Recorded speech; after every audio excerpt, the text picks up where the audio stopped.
Welcome to today's Thompson Talk about the origin and, well, an introduction to Indian classical music. I have to tell you, students, that this is, I'm so enthused about this series of Thompson Talks that are happening today and again in January and February as we find out more about some music that is from a different culture than ours, that uses a different scale than ours, that uses different rhythms than ours does here in the U.S.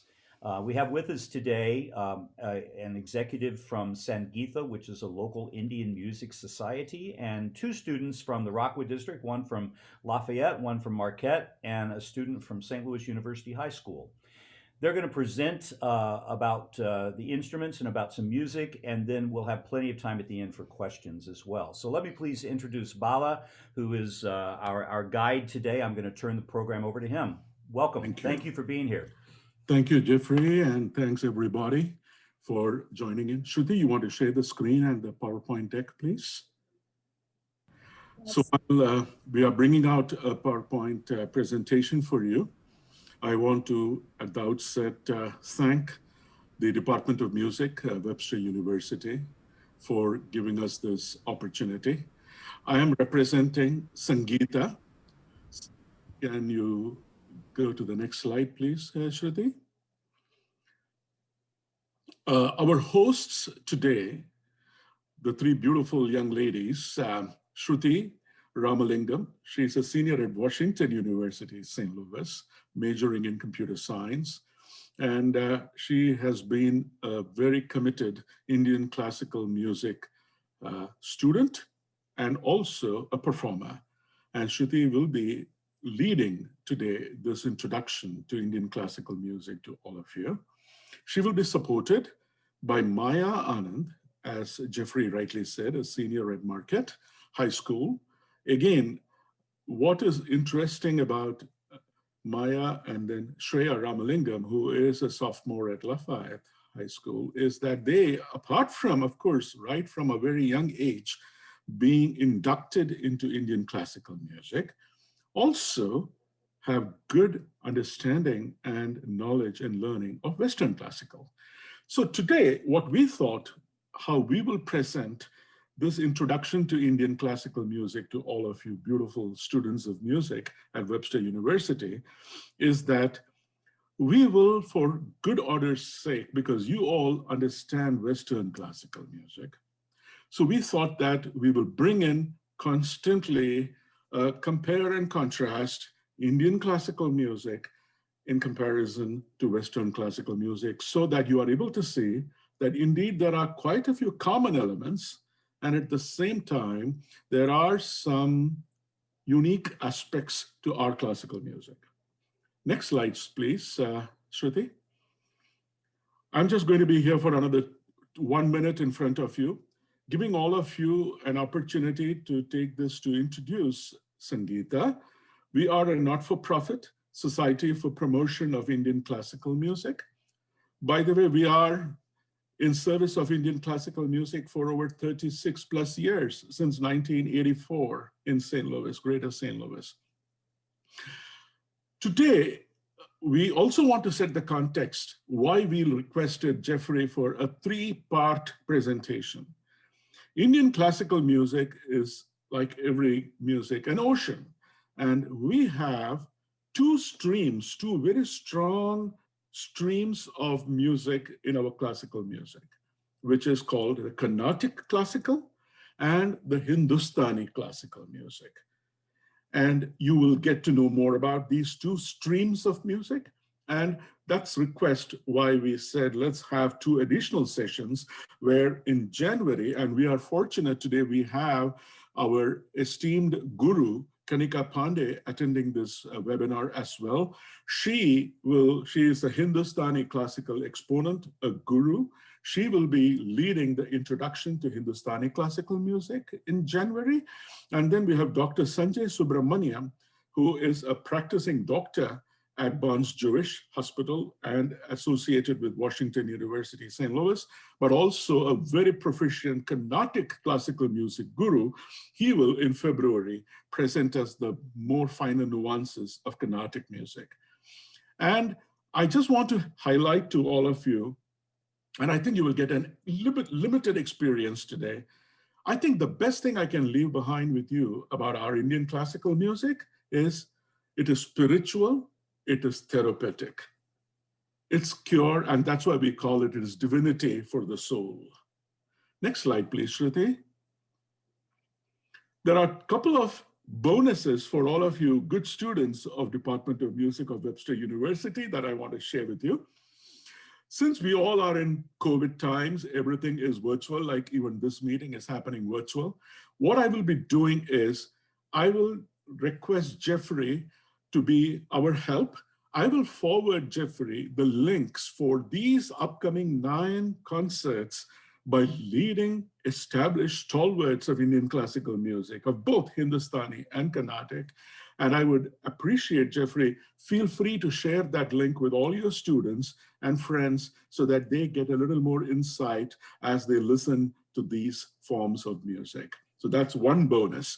The other bonus, before I hand over to Shruti, Maya, and Shreya, is at the end, and it's a way in which we ensure post-lunch the students are not getting into a short nap listening to our music, is there's going to be a quiz at the end, a brief quiz, and there will be nice prizes that I will work with Jeffrey to hand off to the people who will give us the right answers for that quiz that we will conduct at the very end.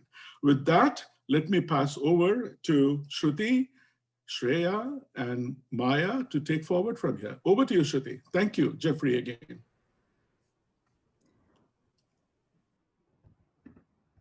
Okay, hello everybody. Thank you so much, Balanka, for that wonderful introduction.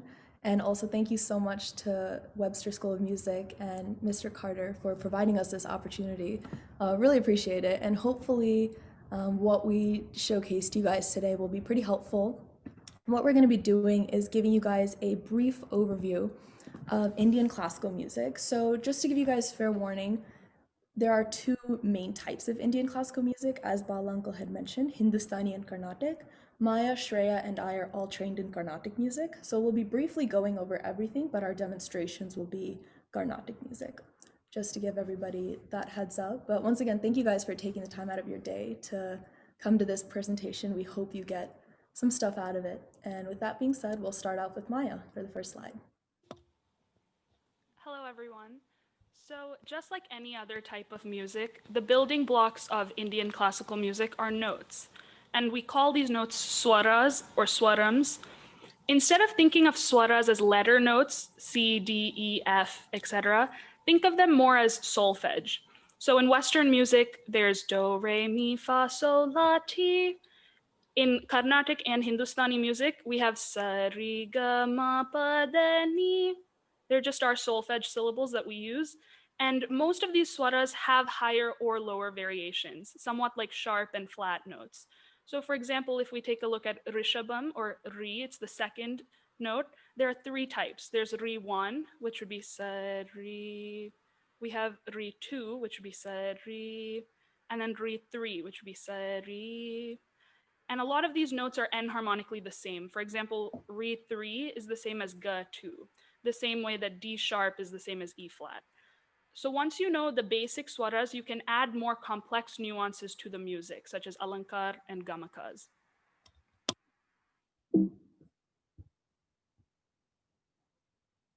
These are just some of the types of musical notes in Hindustani music.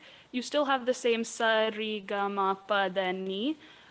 They have slightly different names because Carnatic music is more in the south of India and Hindustani is more in the north of India. So they have slightly different names, but it's the same idea. Now, another interesting aspect of Indian classical music is Alankar or ornamentation. And these ornamentations add to the baseline melody, giving it some texture and overall providing an important role in the expressiveness of the melody. Once again, Hindustani and Carnatic have different approaches to Alankar and ornamentation.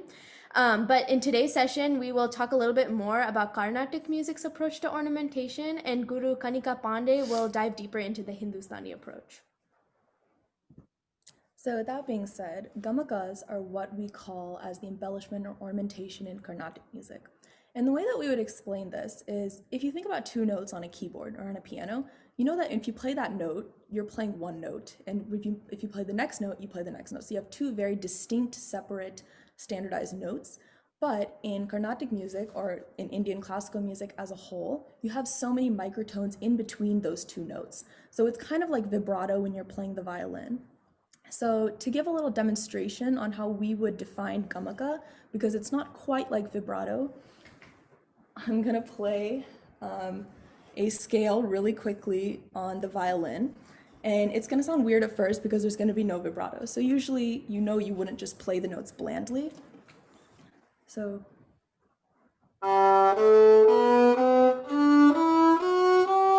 That was very plain without any ornamentation embellishment. And we know if we added vibrato, we have a little bit of embellishment.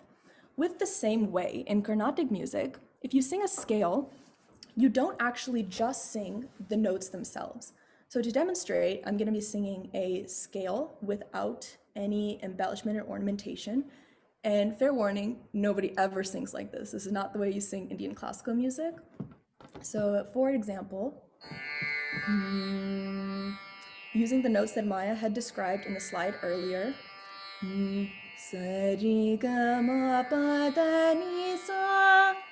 but you never sing like this in Carnatic music or in Hindustani music. What you would actually sing, so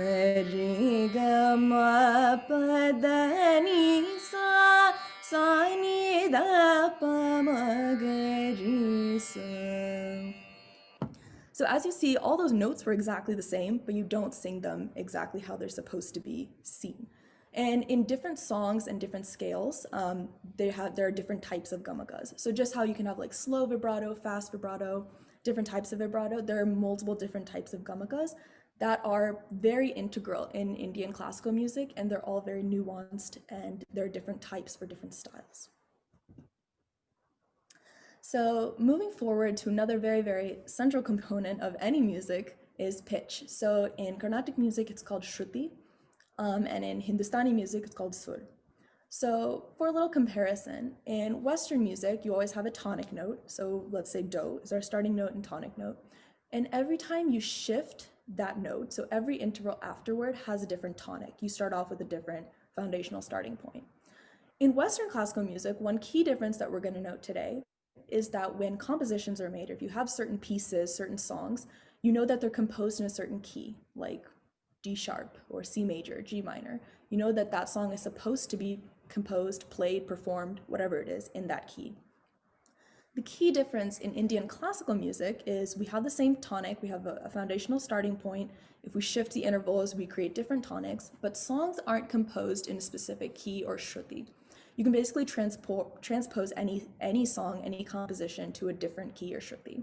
And to demonstrate this, I'm going to sing one scale in F sharp and then another in G. So same exact notes, same scale is the same like pitch scale, except it's sung in two different types of shrutis. So the first one, sa re ga ma pa da ni sa ni da pa ma ga re sa. Sa re ga ma pa da ni sa ni da pa ma ga re sa.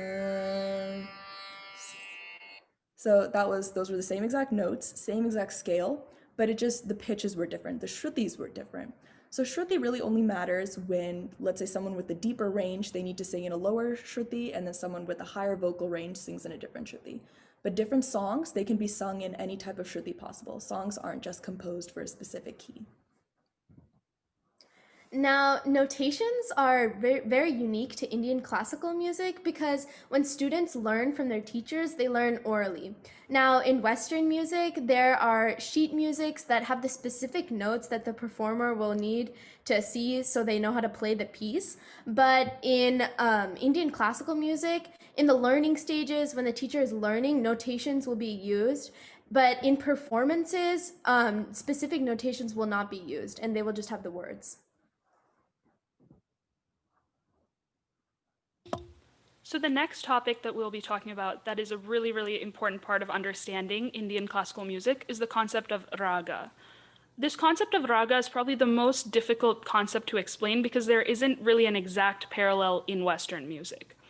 So in Western music, you have two main scales, which are the major and the minor scales, which I'm sure everyone is familiar with. And then occasionally in Western music, you will find a different mode, such as, for example, the Dorian mode or the Phrygian mode, just to name a couple. And these are like rare melodic structures that are sometimes put into certain passages of pieces, right? That's about the closest thing that I can relate a raga to. So a raga is a precise melodic form with its own unique ascending and descending notes. The ascending scale is called the arohana, and the descending scale is the avarohana. Pieces are composed in a specific raga, and the musician must stay within the confines of said raga. The raga provides kind of a melodic framework as well as restrictions for the musician. So here are some examples of raga. The first one is Shankarabharanam. Sa ri ga ma pa da ni sa ni da ba ma ga ri sa. This can be compared to the major scale in Western music. We also have Nata Bhairavi. Sa ri ga ma pa da ni sa ni da ba ma ga ri sa. This can be compared to the minor scale. And then we also have other scales that sound nothing like Western scales. For example, we have Shanmuga Priya. Sa ri ga ma pa da ni sa ni da ba ma ga ri sa. So these are just some examples of ragams. And like Shruti said before, each ragam or scale has its own unique gamakas to really bring out the essence of that raga. So ragas are categorized into two different groups. The first group is the Melakarthas, and this is specific to Carnatic music.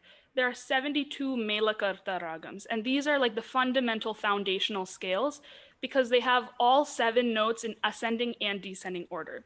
So for example, Shankarabharanam, which is like your major scale, would be a Melakartha ragam. The second group of ragas are Jenya Ragas, and these are derived from the original 72 Melakarthas. So one example of this is a ragam called Hamsadvani, and it goes sa ri ga pa ni sa ni pa ga ri sa. Notice how it's incredibly similar to Shankarabharanam, except that it lacks the 4th note, the ma, and the 6th note, the da. So there are hundreds, possibly thousands of Jenya Ragas because one Melakartha raga can essentially give birth to multiple different Jenya Ragas.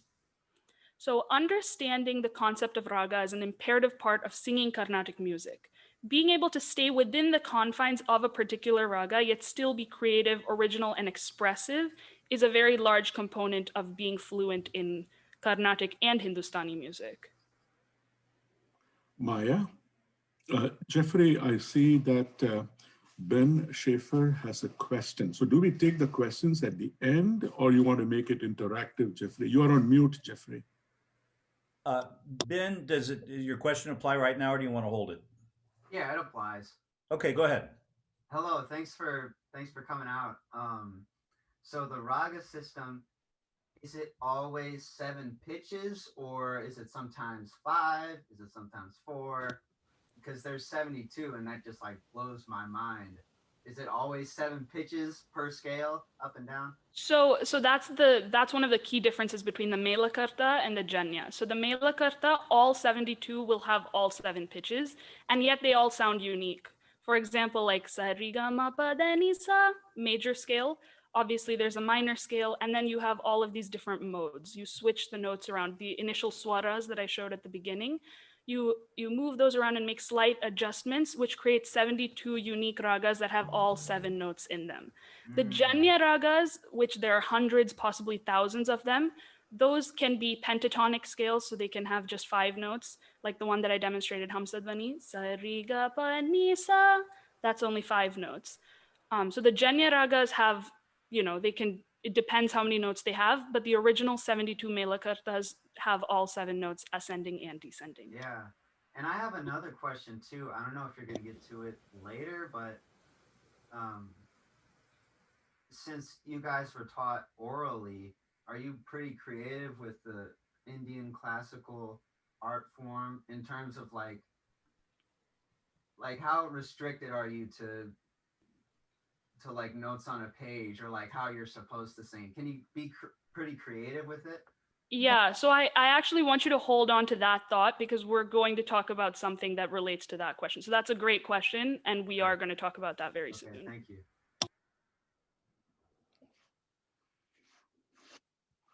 Is that all for this slide, Maya? Thank you, Ben, for your question. Those are both really good questions, and we will get to the second part of that question afterwards. But to continue off of what Maya was saying previously, so that was the Carnatic Raga system. And according to Vishnu Narayan Bhatkhande, who was one of the most influential people in Hindustani music in that field, he created a Raga system that is based on a variation of 10 thoughts or categories. They're basically musical frameworks. So we can try to relate these thoughts to the Jenya and Melakarthas system. Within each of these thoughts or categories, you have multiple rags beneath them. So that's kind of pretty much comparable to how the Carnatic system is also set up. So now coming to what you were talking about, Ben. So a very, very integral and unique part of Indian classical music is improvisation. So there are two types of Indian classical music. So you have Kalpita Sangeetha, which is basically like you were saying, when we're taught orally, you learn a song and you sing the song exactly how it was meant to be sung, exactly how it was composed. But another equally important part of Indian classical music is Manodharma Sangeetha, which is improvisation. So basically, sticking to the boundaries of the ragas or the scales that we talked about, like those different notes, sticking to those boundaries, you can do whatever you want within those boundaries. So you basically have the freedom and the creativity to express yourself, express the raga, bring out the beauty and the essence of the raga using this manodharma. And usually in concerts or in Indian classical performances, there are three really popular types of improvisation. These are the most common types that we will cover today and provide some examples. The first one is Alapana. So in Alapana, we'll get into beat and rhythm later, but usually when you're singing compositions, singing songs, you have a beat and a kind of a rhythmic tempo and variation that you use. But with this Alapana, there's no rhythm. There's no accompaniment when you're performing this. This is very loose, very creative. You're basically only restricted to the boundaries of the notes of the raga or the scale. So you use certain consonants to evoke the essence of the raga. And it's basically like a prelude to the song. So you sing this alapana before you sing the actual composition. So an example of an alapana. So Maya introduced this ragam called Shanmugapriya earlier. So in that raga, Maya and I are going to be demonstrating the different types of improvisations that you can do, all in the same scale, but very different types of improvisation. So the first one, so as a refresher, the scale is Sari ga ma pa da ni sa sa ni da pa ma ga ri sa. That's the scale. And an example alapana would be da da na na ra ni da da na na ra ni da da ri na ru no ra na ru da ra ra na na na ra na ra ra ra ra na na na wa ra na na na ra ra na.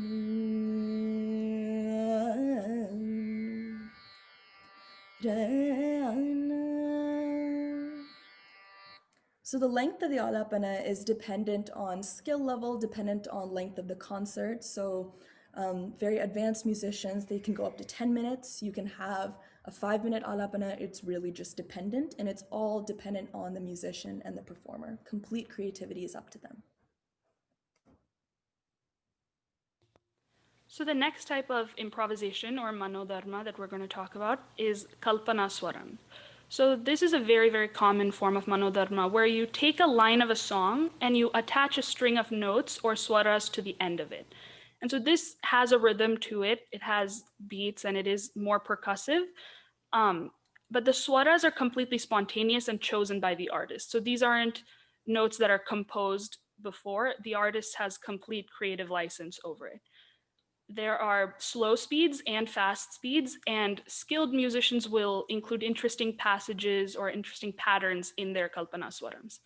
But just like anything else in Carnatic music, you have to stick to the raga. So I'm going to demonstrate now in the same raga that Shruti did, Shanmuga Priya, but I'm going to show a very different type of improvisation. Ni maravadanayar rigama padani maravadanayar sani da padani maravadanayar garizani rizani da sani da padani maravadanayar rizari garizari gama garigama padani maravadanayar. So the lyrics Ni Marava Danayal are part of a song. The swarams that I added to the end of that were swarams that I came up with spontaneously. So that's Kalpana Swarams.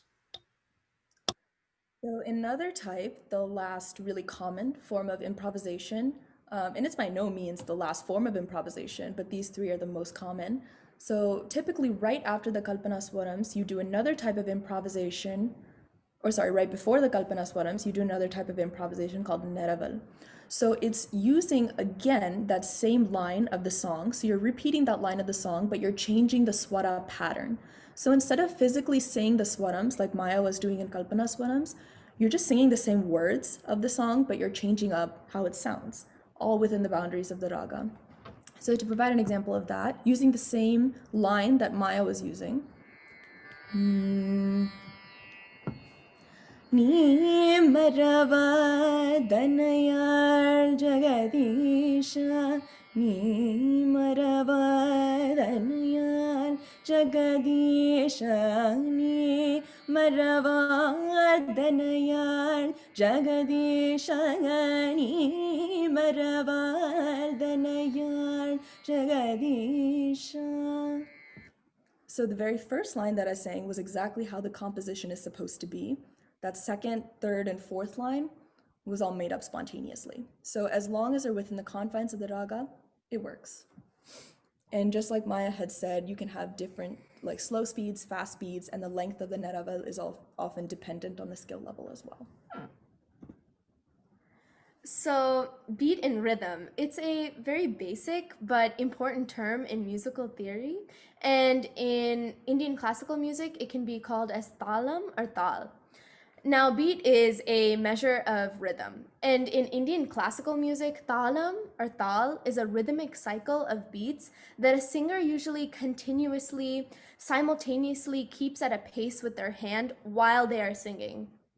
There are multiple different talas, but they all include different variations of hand placements to indicate one cycle of the talam. For example, Adi talam, which is a very common talam that is used by a lot of singers, have 8 beats, and it goes something like this. 1, 2, 3, 4, 5, 6, 7, 8. And if you watch performances of singers, the singer will usually be sitting crisscross applesauce, and with their hand and on their thigh, they will be putting the talam. So I will show you an example of how I sing and also keep the talam at the same time. Vinayaka ninnu vina brochutaku vinayaka ninnu vina brochutaku re varunadu vignaraja. And that's kind of how talam and the song really works together. And moving on to Western music, there really is no parallel comparison to talam or tal, but there is the time signature, which kind of keeps the beat, as you guys all may know. And the time signature is at the beginning of all sheet music, and it is very important. And the time signature indicates how many beats are in a measure and which note value is equivalent to one beat.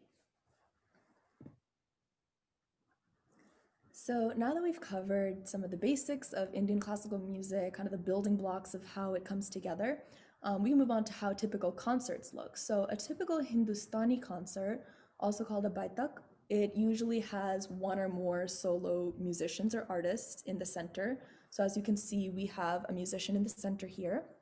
She is accompanied by different types of instruments. So there's melodic accompaniment, there's rhythmic accompaniment, and the melodic accompaniment is called the harmonium.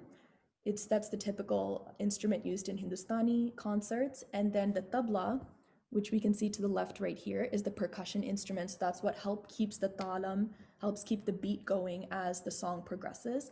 And how the accompanists work together is during the song, they're also playing simultaneously, but also during the manodharma or the improvisation, you can kind of have like a game going back and forth. So you have the musician singing part of the improvisation, they leave a beat or they leave a talam, and then the accompanist, they also play their own improvisation. So it's all on the spot, on the stage. So it's kind of like a little game back and forth, and the accompanists really bring out the piece and the essence of the song and the raga. And of course, last but not least, it's very important to always have a drone or a tampura to maintain the shruti. So that's what plays out the pitch that the singer sings in. And nowadays, the drone is usually electronic. So you not always have an instrument that looks like this. It's usually just a little electronic box nowadays. So these are some of the most common instruments that are accompanists in Hindustani classical concerts. We have the tabla, swaramandal, the harmonium. Now, for a Carnatic side, they are usually called kacheris. And of course, there is the performer. And like Hindustani music, there are also accompanists. There is a violinist to shadow the melody of the concert. The mridangamist is there, and he can also be slightly related to the tabla and the baitak. And the mridangam keeps the percussion and the beat. And then, of course, again, there's the tampura, which always maintains the shruti, so the performance doesn't go off pitch. And like Shruti said, it's electronic. Me and Shruti were using an electronic version on our phones, so it's very transportable nowadays. And then this slide shows the pictures of the instruments. That's the mridangam, the violin, and then the ghatam. Now, talking about the actual performances in the concerts, it will start off with the Varnam. So the Varnam is very important because it's a showcase of classical technique in swaram patterns, talam, and pitch.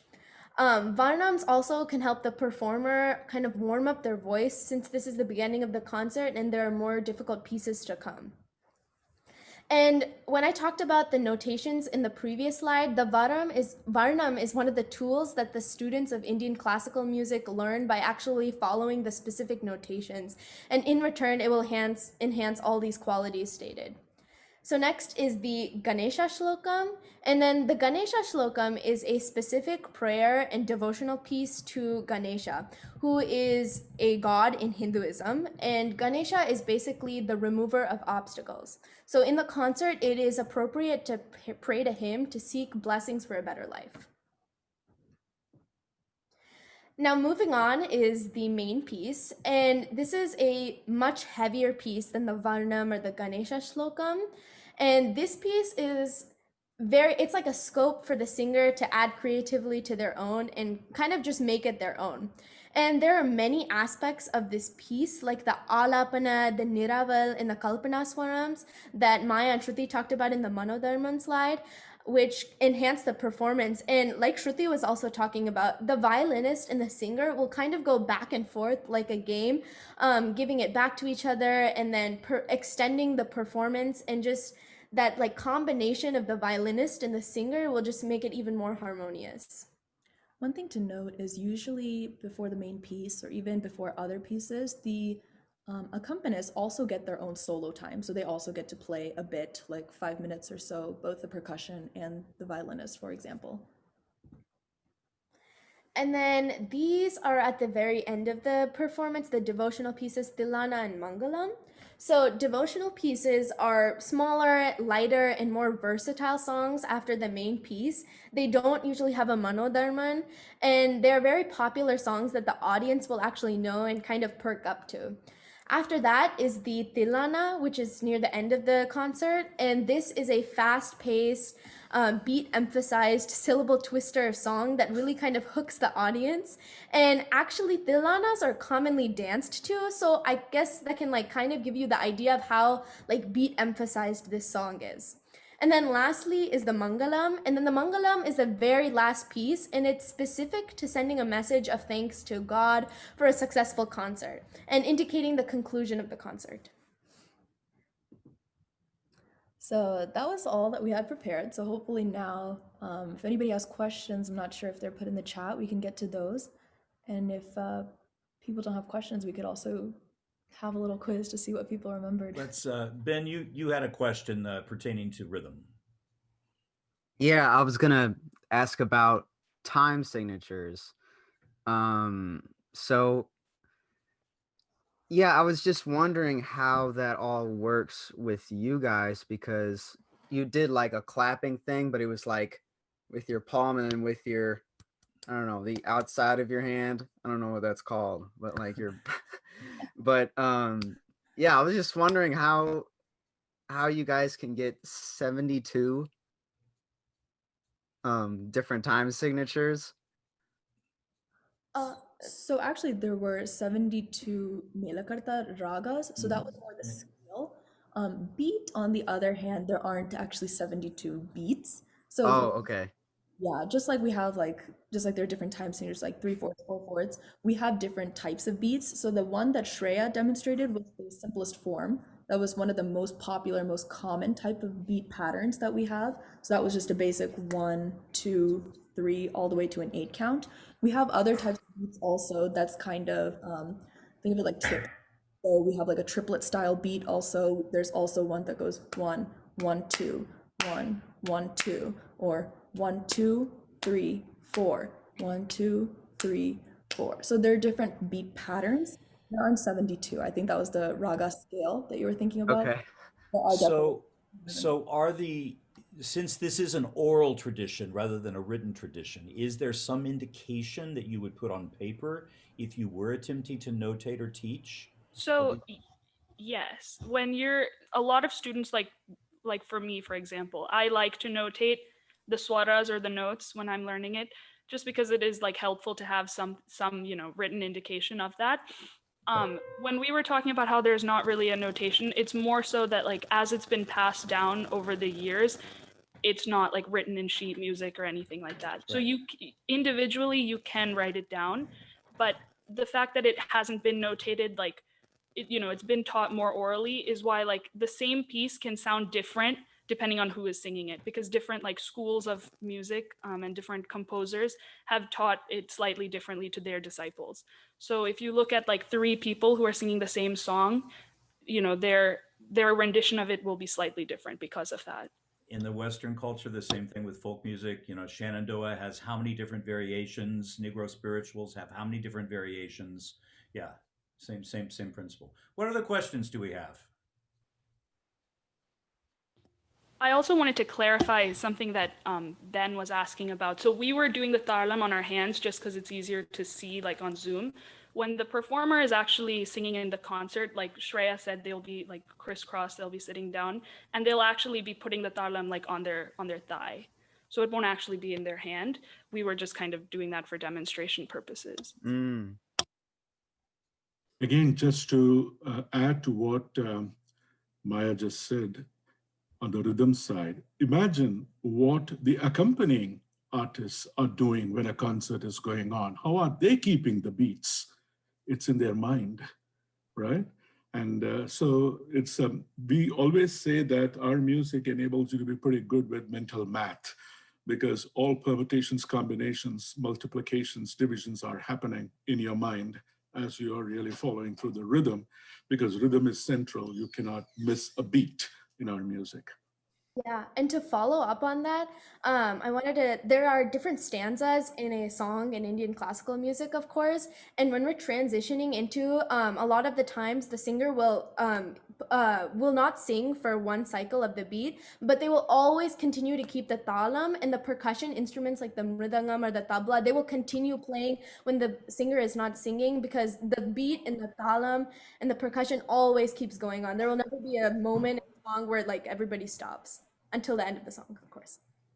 So, composition majors, jazz majors, there's so much crossover here. Any questions you want to ask while we have some experts who live it out daily? Would you guys allow a saxophonist to sit in? That'd be pretty cool, It would not be gonna lie. cool. It would be Yeah. really Jay, I think I saw your hand go up. I'm not seeing thumbnails for everybody, but Jay, go ahead and unmute. I was wondering if there's ever instances where there's like mixed meter, you so that you kind of have like different patterns, but do you ever intercross the different patterns into a song? a really good question. There are actually some songs where you would have the traditional like 8 count of a beat, and then it suddenly goes into like the triplet style of a beat within the same song, like with the next stanza. I think you were gonna say something, Maya, also. Yeah, there are also versions of, like when Shruti was talking about one of the forms of improvisation, the Nereval, where you take the same line and you kind of sing it in your own style and you change the tune or the melody of it. You can put that to different beats as well. So if you're in a duple meter, you can do the same thing in like a triplet meter. And so those are also improvisational things that you can do as well. Great. So we have 3 questions waiting, so I'm betting we're not going to get to the quiz. So if we could stop the share so I can get back to seeing people on the screen. Thank you. Luke Saylor, what do you got? Hi, thank you guys for coming. So one thing that is currently fascinating me is how different scales can be tuned pitch wise. Do you guys, let me think how to phrase this. Do you guys work with different scale tunings, such as the quarter tone scale and stuff like that?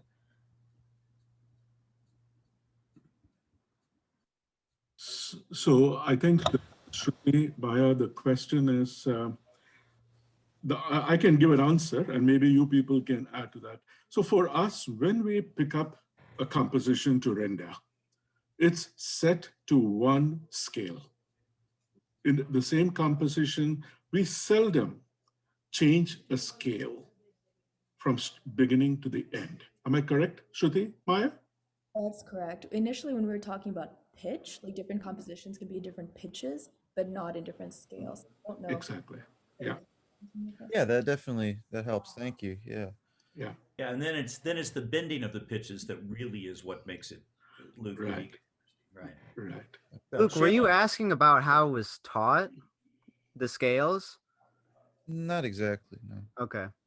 Yeah, but just to add to Luke, your question, this is as far as classical music is concerned.